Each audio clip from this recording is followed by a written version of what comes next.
สวัสดีครับพี่น้องเกษตรกรทุกท่านครับพี่น้องเกษตรกรทราบไหมครับว่าปุ๋ยสูตร20 5 30ใช้กับอะไรเป็นกระสอบเป็นปุ๋ยเม็ดยังไม่มีนะครับปัจจุบันนี้มีอย่างเดียวคือผสมใช้เองได้นะครับปุ๋ยสูตรนี้ใช้ในมันสำปะหลังปัจจุบันนี้มีปุ๋ยเกล็ดมีนะครับแต่ปุ๋ยกระสอบยังไม่มียกเว้น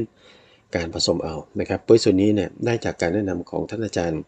ศาสตราจารย์ดรสุมิตราผู้วรดมจากมหาวิทยาลัยเกษตรศาสตร์ท่านแนะนำไว้นะครับปุ๋ยสูตรมันสำปะหลังเนี่ยลองใช้ดูนะครับ